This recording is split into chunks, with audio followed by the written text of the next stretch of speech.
Sem reticências. Olá! Essa edição do Sem Reticências traz uma questão muito importante para a ampla divulgação da informação no nosso país, a democratização das mídias. Mas você realmente sabe do que isso se trata e o que tem sido feito para que seja posto em prática? Para tentar sanar as dúvidas que assolam grande parte dos brasileiros, entrevistamos o jornalista, blogueiro e assessor de comunicação da CUT Rio, Beppe Damasco, que nos falou sobre a importância do marco regulatório, a luta pelo avanço do projeto de iniciativa popular da mídia democrática, o papel da imprensa sindical e a atuação das mídias sociais e da blogosfera nesse novo cenário de comunicação no Brasil. Confira! Ciente da importância estratégica das comunicações para o desenvolvimento e democracia do país, o jornalista e assessor de comunicação da CUT Rio, Beppe Damasco, fala sobre o que é o marco regulatório e como as 9 famílias detentoras de concessões midiáticas monopolizam o sistema de comunicação no Brasil. O marco regulatório das comunicações no Brasil é uma verdadeira mixórdia. Você tem, na verdade, artigos incluídos na Constituição Brasileira em 62, 63, que não são cumpridos.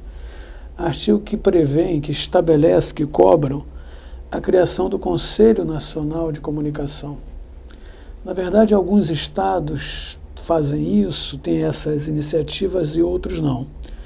O marco regulatório deveria servir, para impedir que o monopólio das comunicações fosse criado no Brasil. Ocorre que há uma grande confusão até na cabeça das pessoas, e principalmente nelas, sobre o que isso significa. 99% das pessoas pensam que a família Marinho é dona da Rede Globo Televisão, que a família Sayad é dona da Rede Bandeirantes Televisão, que o Bispo Macedo é dono da Rede Record Televisão. Não é nada disso, isso são concessões públicas, entendeu?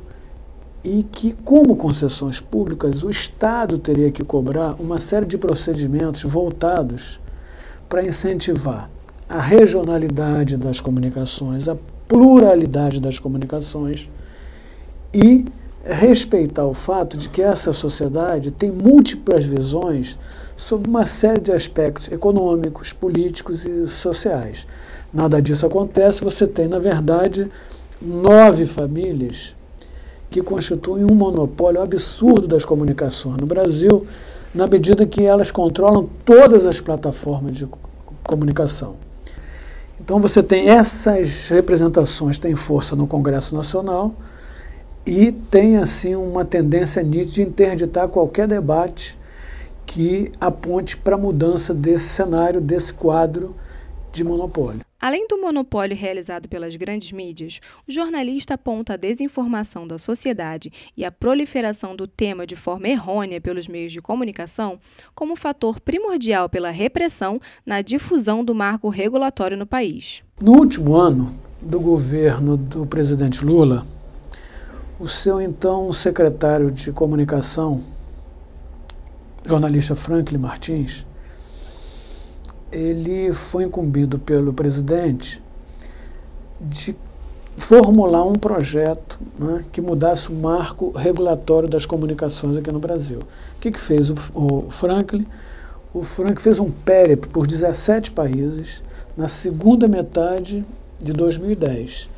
Então, o Franklin elaborou um projeto levando em conta toda essa experiência, esse processo de consulta que ele fez no mundo todo. E é importante dizer que essas consultas foram feitas nos países do capitalismo central, onde as democracias são para lá de consolidadas. Preparou o projeto só que não dava tempo para tramitar esse projeto. Aí veio a sucessão, o ministro da comunicação da presidenta Dilma, infelizmente, engavetou esse projeto. Várias vezes, pressionado pela sociedade, ele chegou a dizer que colocaria esse projeto para consulta pública na internet, coisa que ele acabou não fazendo. Qual que é o projeto? É o projeto que, na verdade, acaba com a propriedade cruzada, acaba com o monopólio a partir de premissas muito claras. Principalmente impedia que um mesmo capitalista, que o mesmo barão da comunicação fosse dono de várias plataformas de mídia. É algo muito, quer dizer, eu posso dizer que guarda grande semelhança com o projeto da presidenta argentina Cristina Kirchner, né? E isso aí fez com que os órgãos de comunicação corporativos aqui do Brasil iniciassem um processo de guerra contra o projeto, só por ouvir falar dele, porque ele nunca veio a público. Como é que se interdita esse debate? A partir do momento que se fala nele, que a sociedade, que as entidades, os movimentos sociais começam a cobrar, a mídia simplesmente diz que isso é um projeto que provavelmente levará à volta da censura no país. Nada mais anti-censura que esse projeto feito pelo Franklin. Primeiro que ele não trata de imprensa escrita, impressa. Ele trata é o marco regulatório da radiodifusão no Brasil. É rádio e TV, entendeu? Se esse projeto um dia se tornasse lei, o Globo ia ter toda a liberdade do mundo para continuar publicando as bobagens que publica. A Folha de São Paulo, idem. A Veja, aquele jornalismo de esgoto que faz. Não tem nenhum problema isso. Só ofereceria a possibilidade de outros setores, de outros segmentos da sociedade brasileira se comunicarem também. Tratando ainda sobre projetos, Beppe Damasco fala sobre o PLIP, Projeto de Iniciativa Popular da Mídia Democrática, que precisa de 1.300.000 assinaturas para ser apresentado no Congresso. A gente tem um PLIP, que é um projeto de lei de iniciativa popular.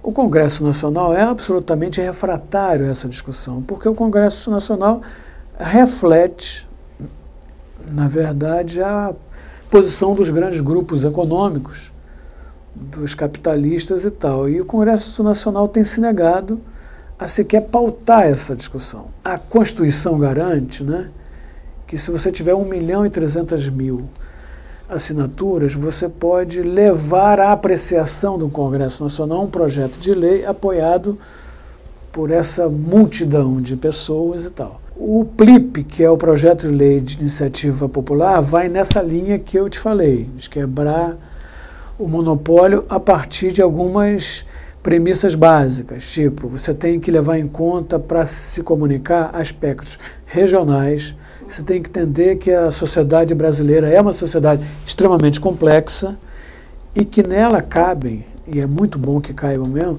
visões absolutamente díspares sobre um monte de coisas, da política, da economia e tal. O que a gente quer é fazer com que mais pessoas e mais grupos sociais possam se comunicar, possam ter espaço, voz e vez. Falando de governo, o assessor de comunicação da CUT assinala sua posição contrária à política adotada pela presidente Dilma em relação ao debate da mídia democrática. Eu tenho, em relação ao governo Dilma, sérias críticas à forma como se conduziu nesse processo. Ela tinha uma experiência acumulada que ela não podia ter desprezado para mim. Eu queria dizer que ela o tempo todo se conduziu de forma equivocada sobre essa história. Ela tinha uma experiência de longo prazo do que foi o massacre que o Lula sofreu. Essa experiência, para mim, teria que servir para ela ter um outro procedimento, né? Mas aí começou a achar, muito acomodada por uma tese que um general não pode disputar todas as batalhas ao mesmo tempo, né? Eu vou enfrentar primeiro os juros, depois a questão da redução da tarifa da energia elétrica e tal. Tem que deixar isso para lá. Isso, ao meu ver, é um tiro no pé. Porque nada que você faça meritório e que a população precisa, teoricamente, vá considerar que é uma coisa que merece ser aplaudida, vai atingir o objetivo se você não tiver como se comunicar. Para Beppe Damasco, as mídias alternativas e sindicais têm um papel fundamental na difusão da informação igualitária. No entanto, ele sugere que a comunicação desses movimentos deve tratar temas e questões sociais de forma unificada, voltada para toda a população e não somente a categoria representada. Eu acho que a imprensa sindical no Brasil ela tem um papel absolutamente relevante, histórico, né? você tem, na verdade, desde os anarquistas que trouxeram a luta sindical para o Brasil, até hoje, você tem iniciativas assim dignas de nota e que, na verdade, respondem, contribuíram, né, para várias conquistas históricas muito importantes para o povo brasileiro. Você tem, na verdade, várias iniciativas absolutamente louváveis. A gente já avançou em relação ao cenário de 10 anos atrás, que por sua vez já tinha avançado em relação ao quadro de 20 anos e tal, mas você ainda tem isso, é o seguinte, a lógica da luta corporativa, ela na verdade inibe um pouco aquela coisa que eu considero essencial, que é a coisa da imprensa sindical se mover, se conceber, né, como uma coisa de classe social, como uma coisa da classe trabalhadora, né? Levando em conta que tem várias lutas, que tem vários anseios, né, de todas as categorias profissionais que são absolutamente comuns. O administrador, o médico, o metalúrgico, o bancário, o radialista demandam também, do mesmo jeito, saúde, educação, habitação. Né? Então, você tem na verdade o seguinte, se você pega assim, ó, você defende melhores salários lá para o seu sindicato, você defende conquistas sociais lá para o seu sindicato, avanços para o seu sindicato e tal, mas isso que é comum, né, educação, saúde, democracia, habitação, mobilidade urbana, trabalho e tal, eu acho que trabalhar essas questões de forma coletiva, de forma unificada, pelo movimento sindical, é uma lacuna importante que a gente tem que caminhar muito para chegar lá. Em relação à blogosfera e às mídias sociais, o também blogueiro afirma ser um marco no país e um mecanismo fundamental na difusão da informação no Brasil. Uma frase que eu gosto muito de usar é que a gente pode comparar esse movimento dos blogs progressistas, dos facebookeiros, dos twitteiros e tal, a um movimento guerrilheiro contra o exército regular, que é a grande mídia. Né? A gente avança, a gente vence batalhas, são várias, queria citar uma, abrir um parênteses para citar uma. Deve-se a blogosfera e o pessoal do Twitter e do Facebook do Brasil, entendeu? O impedimento de uma grande farsa nas eleições de 2010, que se compararia com a fraude do debate Lula-Collor em 89, feito pela Rede Globo, que é a questão da bolinha de papel na careca do Serra. Não? É impressionante como aquilo funcionou. Aquilo foi um evento, o Serra foi fazer campanha na Zona Oeste aqui do Rio, se não me engano, no calçadão de Campo Grande, posso estar enganado, mas acho que foi lá. E aí aquele confronto com o pessoal da campanha da Dilma que estava lá e tal, jogaram uma bolinha de papel na careca do Serra e ele valorizou aquilo e não sei o que, e o médico apareceu e tal. Levaram ele para uma clínica aqui da Zona Sul do Rio e fez uma tomografia, para você ter uma ideia, e não tinha nada, como não tinha nada e tal. Logo, a blogosfera entrou em ação e tal, e começou a desmontar essa farsa. Apareceram fotos de colaboradores nossos lá, dizendo que era uma bolinha de papel e tal. O SBT comprou essa versão e, à noite, enfrentou a Globo com uma versão diferente da Globo. Na versão da Globo, um petardo tinha atingido a cabeça do Serra. Né? Aquilo não teve nenhuma interferência no resultado das eleições e isso foi uma coisa importantíssima. A gente costuma dizer que se a blogosfera existisse em 89, a TV Globo não teria a facilidade que teve para fraudar aquele debate final entre Lula e Collor.